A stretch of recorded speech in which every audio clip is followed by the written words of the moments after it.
That is a very clear experience and example of colorism.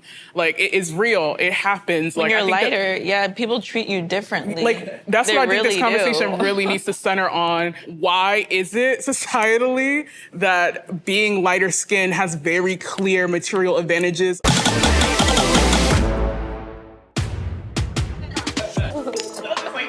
Well, okay, in the future. Oh, far. A lot of pink today. Hello, everyone. I want to thank you for joining us today. My name is Alexis Johnson. I'm a correspondent with Vice News, and I'll also be acting as our moderator for today's panel. We first want to put out the disclaimer that, we've done our best to get you all here today of different ethnicities, different shades, different skin tones to talk about this topic, but we realize we can't represent everybody in this discussion, okay? Today, we're going to be discussing a topic that, as a brown-skinned Black woman moving throughout the world, it's something that I think about a lot. It's something that I hear being discussed a lot, both in real life, online, in the media. Today, we're here to talk about colorism. What is colorism, and how do you define it? Hi, my name is Koa, and I identify as biracial. I think about colorism as a distinct hierarchy that is anchored in a proximity to whiteness. Interesting. I think colorism is internalized racism. I'm Calvin West, and I am an American. Okay. Hi, my name is Maya. I use they, them pronouns, and I'm Black. So I actually think that colorism existed before racism, and the fact that historically, for example, if you look at Europe or Asia, like serfs, peasants, people who were in the lower classes had to work and toil in the sun, and those who were royalty or aristocrats or whatever tend to be lighter skin, and so there has historically been a privileging of lighter skin over darker skinned individuals. But I think that with the onset of global white supremacy fueled by European colonialism, 1492 onward, it was then absorbed into racism. Yeah, I completely agree as well. I identify as Iranian. As someone who's from like an Asian country that wasn't technically colonized, we even have colorism in that idea, even without people coming in and telling us that. So it's almost like a preconceived idea that's in our heads. I'm a mixed race Puerto Rican. And in the Latina community, you can understand it very much as a caste system where there is no shame to address darker skinned people by slurs. Okay. There are personal consequences for colorism. There are also systemic consequences. And colorism has implications for public health, beauty, and all sorts of things in society. Okay. So you said that you feel like it is internalized racism? The blackest experience any Black person can have is another Black person telling them that they aren't Black. And that is something that happens to lighter-skinned Black people because there's this idea and that I've lived a different life because I'm a lighter skin. And that, to me, is the most anti-Black thing you can do to anybody. Maya, what are your thoughts on that? Sorry, I saw you had a little bit of a reaction there. Oh, me? Yeah. So I think often when lighter skinned people talk about experiencing bias from darker skinned people, I think that my first thought is just like, remember that colorism is an ism. And like when something has that ISM, it means institutional power plus prejudice. Darker skinned people as a class of people do not have the ability, the institutional power to, for example, put you in prison for longer sentences because of being lighter skinned or, having less access to employment. There's actual statistics where like a darker skinned person with a master's degree usually has less employment opportunities or is less employable than a lighter skinned person who has a bachelor's. And it's not to say that like bullying is like, I know that hurts. Like it's like personal sentiment. I know that actually feels bad. But I think that it's important to remember when we're talking about whether racism or colorism or anything that's an ism, that there's an element of institutional power that is added on to the prejudice. I do feel like when darker skinned people express their frustration to lighter skinned people that their lives might be different, harder, I think you sort of have to acknowledge your privilege, or else it's very ignorant. Even though we're both Black. What specifically does that mean? Like, I've had experiences in my life that have not been great, and I can assume that it's because of the color of my skin, right? We talk about these ideologies, right, which I think we get lost in sometimes, and we have to just bring it back to reality of like, well, let's talk about your situation for a second. How has it affected you specifically? And the answers that you get are, I didn't get an apartment, I didn't get a job, I didn't get that promotion, which happens to everybody, right? They can always talk about somebody else and what's happened in history, but they can't talk about their own lived experiences. And that's important. I think we still have know. plenty lived experiences. I mean, we could go from like, for me, I'm in the beauty industry, the beauty world, so I get invited to influencer events, and if I look around and I'm the darkest Black person, there's still a problem there. You know what I mean? That's a perfect example of that. And you might not realize it, but white people, lighter skinned people, they might be more willing to approach you because you are of lighter skin. That's another personal thing that, have you realized that? Yes, I can acknowledge that may be the thing. Here's the other thing that happens. The other side of that, the other perspective on that is that I've done a lot of things in the acting world. I've missed roles because I'm not dark enough. And there's a lot of Black people who don't know that. They have no idea that your skin tone is actually highly sought out for. But I feel like that's acting. You know, they're looking to fill a specific role, whereas if you're just applying for a job, you know, a lighter skinned person might get that opportunity over a darker skinned person. I get so many personal testimonials from young, dark-skinned Black girls who are very detailed about how colorism affects their life. So obviously colorism is a systemic issue, but I think an important part of it is the personal battle like young Black girls endure. These girls are being bullied. Some are as young as 14, 13 years old, having really like mental health crises in middle school. Like, there's also so much research about how colorism shows up like systemically. Like, there's research on public health and the different health outcomes darker skinned Black people have as opposed to lighter skinned Black people. And there's one about pulse oximeters like being used during COVID and how the devices have a harder time registering darker skin. And you can imagine the implications for that. And we know that the Black community has been disproportionately affected by COVID in terms of like deaths. I don't think that evidence can be divorced from the anecdotes, you know, because the anecdotes just supplement that evidence. They help put that evidence into context. And I'm so like fascinated by like the growing like scholarship around colorism, because I think it's about time people treat colorism with the same seriousness they treat racism. Lamar, what are your thoughts? When you come with statistics like that, that's the kind of supporting arguments that we need, as opposed to kind of moving away from the anecdotal, in my opinion, right? Because we're talking about something so big and so huge that affects everyone who is alive. I'm in the middle, you know, colorism exists for sure. I just think there's a lot of confirmation bias in our personal experiences that might drive us right to that term when it could be a number of other things. But she's talking about how particularly darker-skinned women engage with structures, engage with power, engage with institutions. Per that exact point, there are continuing studies that show that in instances in which darker-skinned women do report intimate partner violence, domestic partner violence, bruises on their body, strangulation marks are harder for police to see, nurses to see, physicians to see, because a lot about how they are trained and the way they interact with those victims are attuned to look for those marks on lighter skin tones. And so that also impacts a lot in terms of who is seen as the victim, who gets resources, who gets proper medical attention. A lighter skinned woman who presents like I do, who walks in with something that reads very clean cut, is likely to get more attention in an already deeply misogynistic and racist and sexist body than a woman who is much darker than I am. So they seem to have presented a lot of evidence and studies. Are you changing your mind at all? As well as self-lived testimony, as well as anecdotal evidence. It goes back to how you feel about yourself. I feel like it sounds like you're saying racism is like a choice almost. How you respond to racism is, absolutely. And I know that that's uncomfortable, and I love it. This is my wheelhouse, trust me. How you respond to racism is a choice. I'm hearing, particularly on this side of the room, this idea that you can make an individual choice outside of the context of history, culture, politics, structures. I don't believe that personally. I think when anybody buys a certain product, styles themselves a certain way, decides to not style themselves a certain way, read a certain book, use certain words in a job interview, approach a politician, I think all of that is informed by history literally all of the time.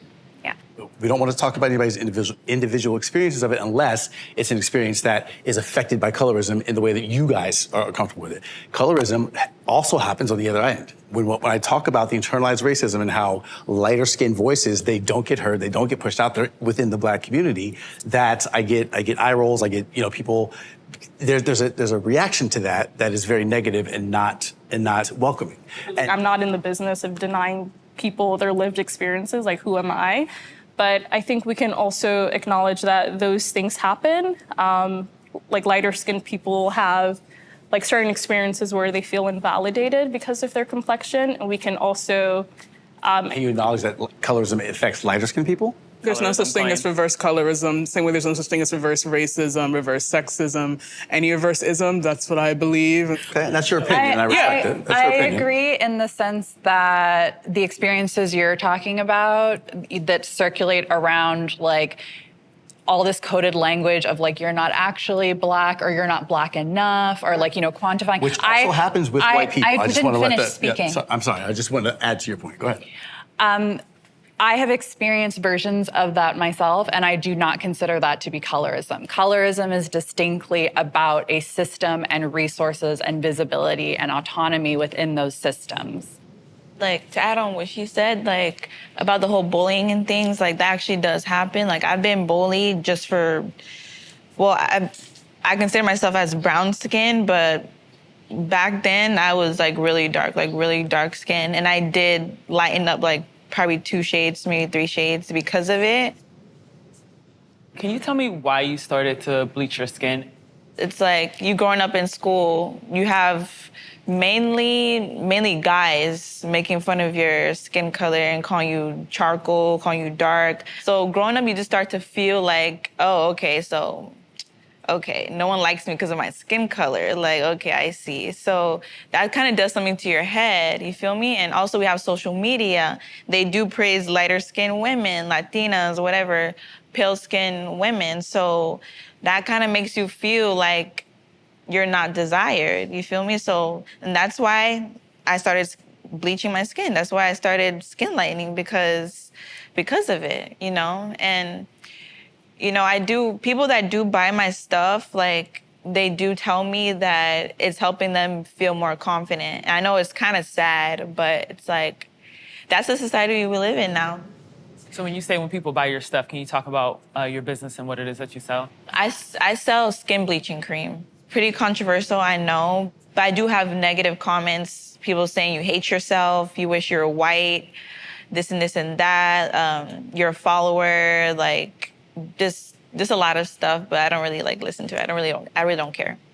I guess how society sees dark women, like we're basically the losing team. Like, who wants to be on the losing team? I felt like lighter skinned women, they were more desired and they get away with more and they have more privileges than I did. And also, I also thought that, personally, I looked prettier lighter. And for me, I honestly I don't think it's a big deal because I feel like people want to be darker and people want to be lighter. So I don't see why it's such a taboo. I'm not ashamed of it because I kind of see the hypocrisy in it. Being a lighter person, I do experience a tremendous amount of privilege, and I'm not denying that of you at all. I think what upset me about the skin bleaching is that a lot of mothers do it to their daughters, and from my own experience, sometimes your parents do it to you and you don't have the consent of the child, or someone like me could end up much lighter than I was in my childhood and kind of have an identity issue. And it's just, for me, it's a matter of consent. And also, I feel like you have to ask yourself, what's the goal? The goal is to end colorism, racism. I feel like you changing your skin tone is just feeding into the cycle. And also, I think making money off of that is very kind of shady. And some people just personally feel like they look better lighter, just like some people feel like they look better with makeup on. Why not you just tell everybody, love your natural skin, you don't need makeup. Not being systemically oppressed from not wearing makeup, though. Whereas someone with darker skin might experience systemic racism. It's hypocrisy, though. That's what I'm trying to say. Hypocrisy. And that's not fair. And I also don't think we can just ignore that there's such a terrible history of racism and colorism, and that's why it's a bigger deal to people when people are bleaching their skin versus when people are putting on makeup and yeah. I think for me, when it comes to skin bleaching, I'm a lot less interested in the personal experience and more just like, why is this a multi-billion-dollar industry? Like, why is Bingo. Dove, you know, Bingo. something in the US that, you know, they just sell bar soaps here, but in Asia, they literally are selling skin bleaching. Asia and Africa, the Caribbean, like, we need to talk about how this is like a capitalist enterprise that is invested in people There you go. lightening their skin. That's the like, discussion, yeah. that to me, like, I think that that's why it's important to like remember like who benefits from people lightening their skin. Like, I think that the conversations, like, we need to talk about class and capitalism along this as well. So why I does just makeup think get a pass when it's literally the same concept? You're internalizing the idea that being lighter skinned is prettier, and I get why. Like, obviously, like, I'm very privy to the societal pressures that would drive one to skin bleach, so I'm not trying to judge, but But you are, though. You are, though. But you are. And so, and we just have to own that. Let's just own it. I don't know how I'm judging. I literally acknowledge that. I get I it all the understand time. why like skin bleaching is a thing. I have like a lot of family that skin bleaches. I'm not sitting here pretending like, oh, just love yourself, blah, blah, blah, like, or even questioning that you like don't love yourself. Like I understand there are so many pressures that would make someone want to bleach their skin in the first place. I just think that it is a consequence of like internalized like anti-Blackness. Like you've internalized something, and it's not to say that it's your fault. It's just like we live in a world and we absorb the various messages, and we are all impressionable. I don't have much to add, but I do think that what I would like for this conversation to do is less of focusing on like your personal experience of skin bleaching in the business and more of just like you as someone who like had a lived experience of being darker skinned, like you saw, and like you like had like the material experience of like receiving discrimination and like feeling less desirable. And like once your skin became lighter, like it opened up opportunities and doors for you. I think that that's what this conversation needs to focus on. Yes. Of just like actual, like that is a very clear experience and example of colorism. Like it is real, it happens. When like you're I think lighter, yeah, people treat you differently. like that's They what I think this really conversation do. really needs to center on. Why is it societally that being lighter skinned has very clear material advantages of both beauty, desirability, romantic relationships, socioeconomic opportunities? Like this is real. Who here has had pressure from their mother or their family, or have heard those messages from within the household about colorism, and who wants to share that experience? So I think one of the experiences of colorism that has stuck with me, and I know that like my mother, of course, like she said this offhandedly, but you know, as a child, like that's something that's rooted in you. But I remember one time and she was just like, you don't need to marry somebody that's like your shade or darker. Like your kids are gonna come out too dark. And I just remember being like, damn, like, is there something wrong with me? Moving here after 9/11, there was a huge push, I think, in the Middle Eastern community to look as white as possible. So it wasn't necessarily that it was the beauty standard, but rather a way to not get hate crimed or to kind of stay under the radar. And so my mom would tell me things like, tell people you're Russian and things like that. So kind of like keeping a proximity to whiteness was seen as a safer idea. Ella? For me, in my family dynamic, it didn't come down to skin as so much as hair politics. So my hair, when I was a child, was very thick and straight, like a tapestry of hair. And then it got curly with puberty. And as my hair got curly, my mom, without discussion, stepped in with the executive decision that we would be straightening my hair. There was an assessment made on me as a child and then as a younger woman of like, oh, like you're almost there. Like if we can control your hair, if we can get your hair a certain texture, you could be mistaken for white. And that reflects well on us. Anybody else want to share their experience of colorism from their families? When I was younger, my little brothers were much like lighter than me. So I think at a very early age, I understood that society ascribed like lightness to like femininity and like darkness to masculinity. And I think that I think a lot of what I struggled with when I was younger was like blaming myself and like not like being confused as to why I was being treated differently. So when I was old enough to understand what colorism was and how many systems are at play, and that it really has nothing to do with me and everything to do with how people like are conditioned, I think it was liberating for me. That really helped me start thinking of myself as beautiful. For me, many would probably assume that my parent like pushed it on me, but it's definitely the opposite. Like my mom, she always tells me that I'm beautiful. Like even when I was darker, like she always told me I was beautiful. She never said I had to use cream or use anything to lighten my skin. I just got influenced by the media, honestly. Yeah, I have a similar experience. My mom, she really embraced my hair, told me it was beautiful, and encouraged me to grow it. But I just remember watching like TV, Disney Channel, and all of these things, and asking, why can't my hair look like that? Why can't it be straight? So for me, it's the same. I saw it more through the media, but I was still getting that support from my family, that you know, that encouragement. Yeah, it's pretty obvious. I think, you know, what's permeating for me is like information and accessibility to that. I grew up in the Bronx, so like people are around people that look like them for almost their whole lives, and so they don't. It's like so embedded that way. It's so embedded. Like they stay in the projects forever. And you know, I managed to leave. Like I went out of the hood to get an education, and you know, and I already didn't look like them because of my fair skin. I'll go back, and I've been having these conversations, these kind of like esoteric seeming conversations that people that I grew up with have never had before. I think that's interesting. I'm sorry. I gotta be the odd man out again, I guess. What I'm hearing is that because you had a different experience, you think that the people who stayed home, because people do stay home, they don't leave their hometowns, you think that they've been held back because of their race? No, that's not what I'm saying at all. No, that's not what I said. Racial experience will change depending on where you're located, I think, is all I'm saying. And so people might not have as much of an awareness of how they are different from others if they're in a homogeneous environment.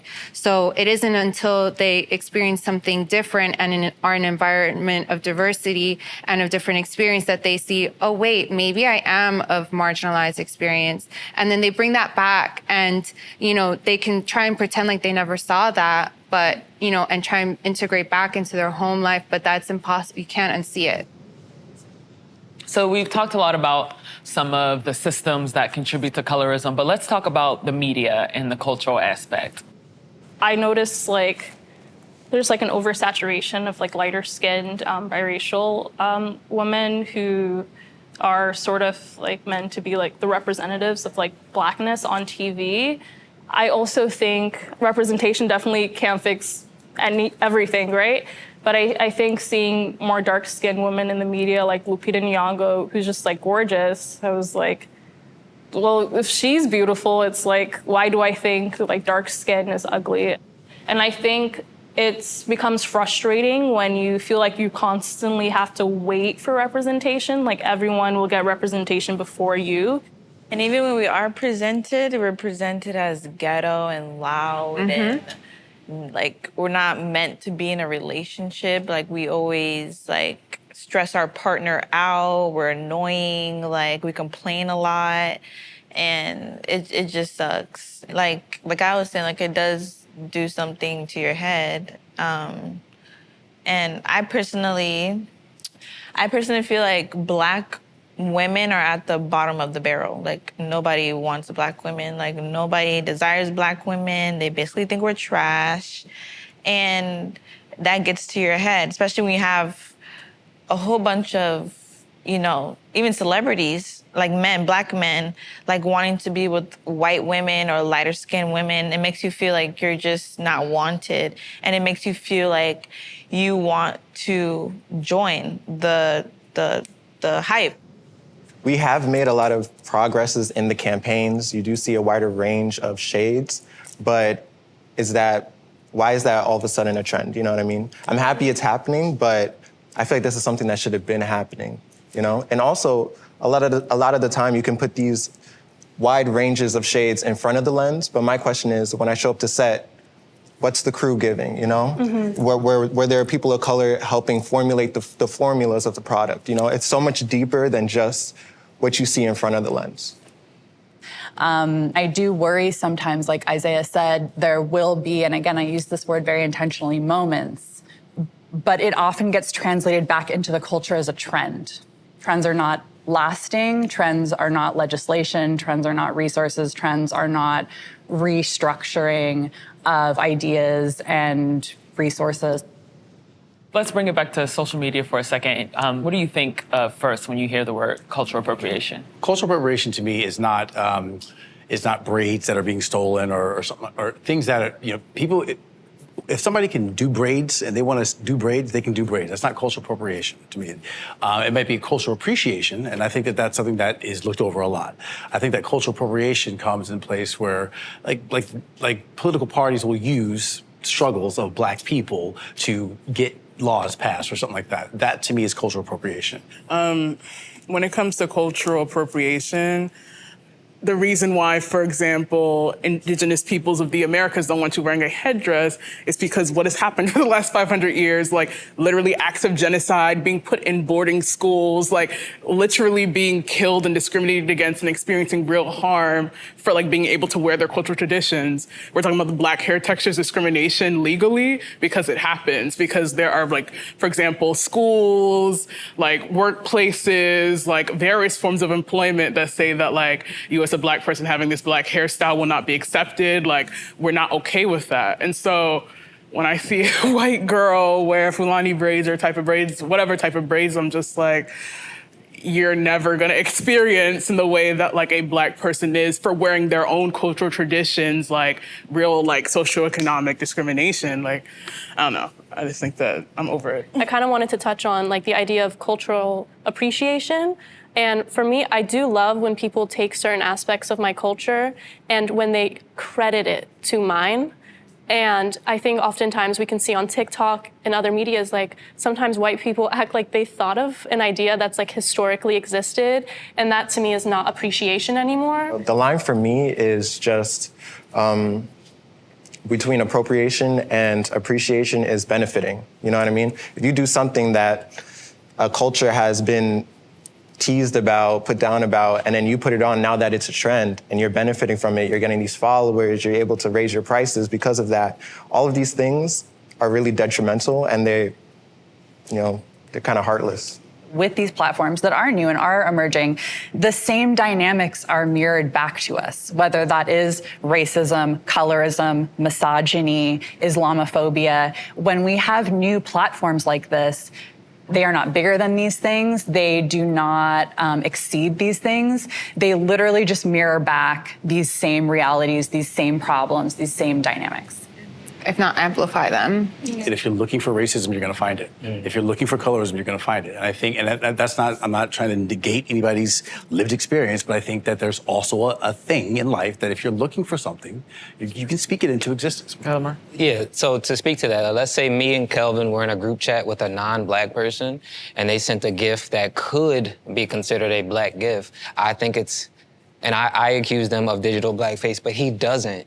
And so, pause it there because you guys were saying like, just because something's happening or like, if we have different feelings on it, whose point of view determines if something is actually happening or not, or if we're still in the realm of opinion and feeling? I think as a non-Black person, if even one Black person told me something's not okay, I would listen to them. It could be 1 out of 100. I would really... You don't think that's dangerous? I'm sorry to cut you off, but you don't think that's dangerous? That's insane. Because you're giving me the power to determine how you interact with But it's Black really people. not that much power to not use a gift that's not meant for me.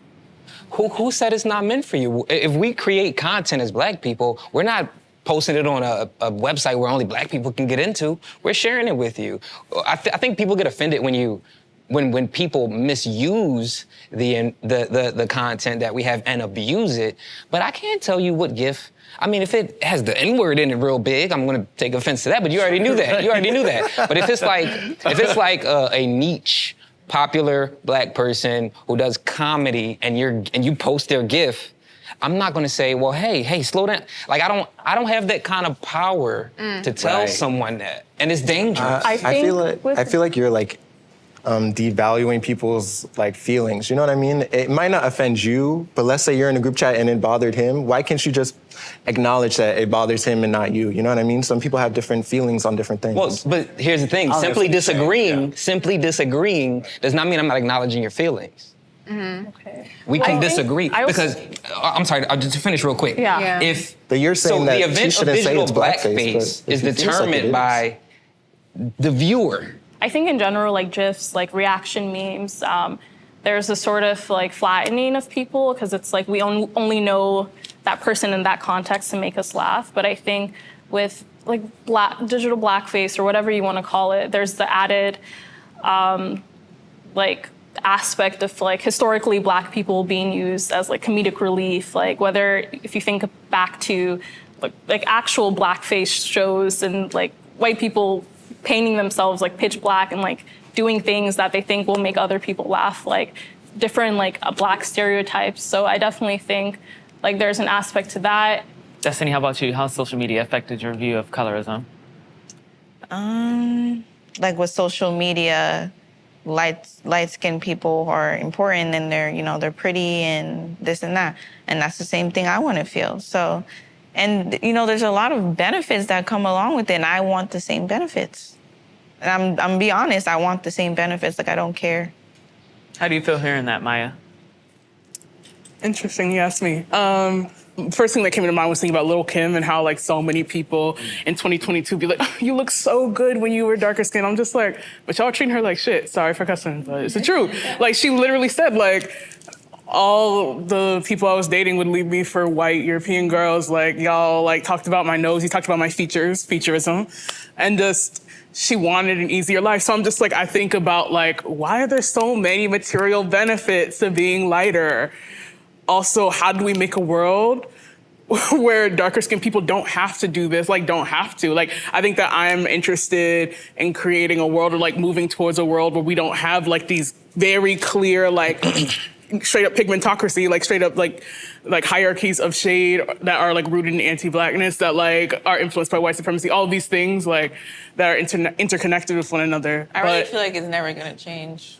Like, we want it to change. I want it to we change. hope that it'll change, but is it really gonna change? I really don't think so. What do you define as change? Like, change as like, You want people to... it's fair game for also dark-skinned people. Like, we all are on an equal level. And I feel like that's never going to happen. Let's talk about dating for a second. And has colorism affected your dating life, made it easier or harder? I think often people push aside the conversations about like romantic relationships for darker skinned people and how limited and how isolating it feels to be darker skinned and experience people ridiculing you or saying purely like, I'm not interested in any darker skinned person, even though there's millions upon millions of people in this world who are dark. Like, you know, making clearly those preferences. I think that we also need to like really, really sit and think about like, what does it mean or like to feel like you're going through an entire life without experiencing like the romantic care that, because we live under capitalism, often the care and like just feelings of love that we receive are regulated to romantic or familial relationships. I think that this is larger than just colorism. Like, what does it mean to not receive care because of how you look? I can't go inside the head of every woman that I've ever encountered and determine if my color mattered or not. And even if they said it, it might not mean anything. It might not be true. So it sounds like it hasn't affected, colorism specifically hasn't affected your dating life. I can't say definitively because Is there it's based anybody on other who people's can intentions. say colorism has it affected their dating? Go ahead. Well, when I was a kid, no one like looked my way. I think it's also dependent on my features and the country I came from, but also I was many, many shades darker. And as I got older, you know, I was more, I could say, palatable to the white man. The people that might come up to me at a bar feel more comfortable coming up to me rather than someone who might be a darker Middle Eastern person, and I've been told things like, "Oh, you're Middle Eastern? I thought you were white. Like, you're so pretty for Middle Eastern." And it's like, what? Like, that's such an odd thing to say to someone, but I have gotten that many times in my life when my skin tone changed. So for me, it's reverse. In the gay world, it's different. White boys want the BBD. You know, you know what I'm trying to say, and that's just a true phenomenon that we navigate. In that, if you're light skinned in the gay world, you're not sought after like you are as a darker male. You're not sought after from white men from or white from men like other that. black men. Absolutely, because that's just they want the darker to bury the sweeter juice. Like that's what's sought after in the gay world, and that's specifically with white men. I haven't you know. How do we feel when people talk about preferences? You know, somebody might say, you know, I don't have anything against darker skinned women. I just prefer light skinned women. I just prefer to date them. Like, I just really implore people to interrogate why they have certain preferences. Like, we don't live in the vacuum. We're all interacting with the forces at play all of the time. So we don't come and arrive to our preferences independent of racism and featureism and fat phobia and texturism. I think it's all connected. So I think that's what confuses me. And I think people are really dishonest about the facts. So I would just say, if you have a preference for lighter skin, that's colorism. It's literally colorism. Well, because how do you determine why someone likes something? And so I want to ask you a question. So in the beginning, you said if you're Right. choosing someone because of their color, you're discrimination. So if I say that I only date much darker women, is that a comment that warrants a deep dive in my head? Like, what do I have against light-skinned women? Or is it only in the reverse? And at what point is someone's preference up for debate? If you have a preference for a lighter skinned woman, and we're all agreeing, I think, that colorism exists, I don't understand how you could arrive to that preference independent of colorism, the system. I think more people prefer lighter skinned women than darker skinned women. And I don't think that's a coincidence. Who you date says a lot about who you will advocate for, who you trust, who you believe deserves support, who you're willing to show up for. This is why I said desirability politics, because it is political. Because of who you deem as pretty goes into these other characteristics. Who you deem as ugly goes into these other negative characteristics. So it's yes, who you desire, who do you want to who you're attracted to goes beyond just romantic, intimate, sexual relationships. It also very much so blends into your platonic relationships as well, your relationships with your coworkers, all other elements of your life. I think that's why it's important to think about colorism as not just straightly around dating or just around preferences, but also just how do you treat the dark-skinned people in your life? I think everybody should ask themselves that. How many dark-skinned people are in your life or in your friend group? How do you treat darker-skinned people, individuals of all races? When you meet them on a day-to-day, what do your interactions look like? What are your thoughts about them? The type of attention that I have received societally, professionally, and culturally is unlike anything that the darker women on my side of the family have experienced. It's very clear that when white people approach or engage with us or interact with us in any way, I am the one they feel comfortable talking to. I am the one that they want to take the order from. I am the one that they bring the bill to. I am the one that is deemed non-threatening. I am the one that is never loitering. I am the one that could never be doing anything wrong. And I feel like for the darker women in my family, that's extremely painful. Thank you for sharing that. So it's clear that, we obviously have different views on this topic. If we have so many people that are on different pages about this issue, how do we move forward as a society in changing it? I personally feel that colorism is never going to end, honestly. But if I was to give a solution, I would say people should just, promote all skin tones and have everyone on at an equal level and not one higher than the other.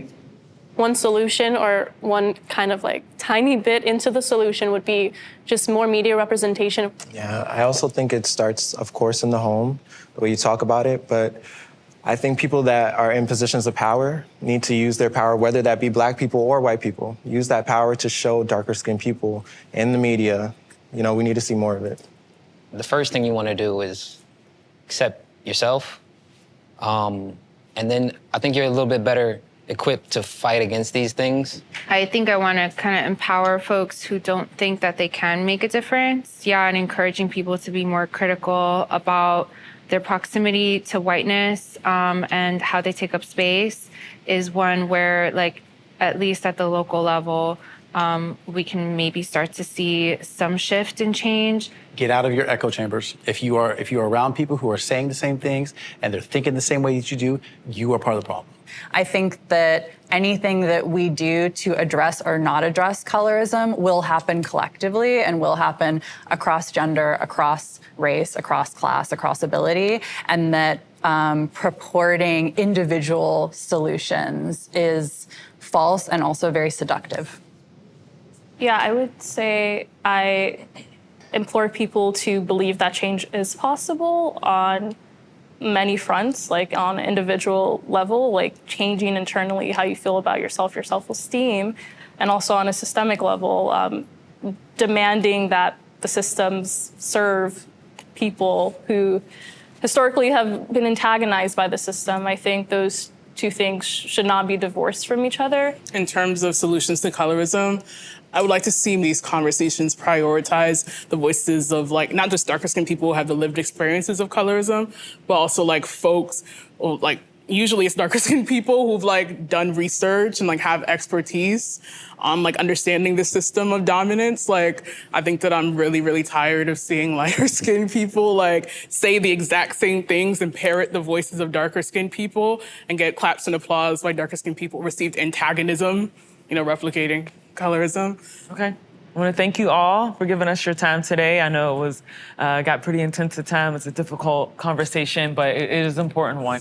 I don't know if we changed any minds, but I definitely learned a lot from listening to you all today, and hopefully our audience will as well. So thank you. Thank you for coming on. Thank you for facilitating. Are we free to move? Wait, we still have the other Great job. Thank you. Great discussion, guys. I can't wait to watch it. Well, where do we begin? I actually think it went pretty well. It makes some people uncomfortable, so I came what I did to do. I thought some other parts were kind of reductive in some ways. The panel got a little bit spicy. And also the rawness, no fluff, keeping it real. I think it's impossible to talk about colorism and not get emotional. I wish I didn't have to speak on colorism, but it affects too many people for me to be able to sleep well at night not to. It's definitely a layered topic. I think that my face sometimes betrays me. I was laughing at some of the more absurd comments that were made during the panel.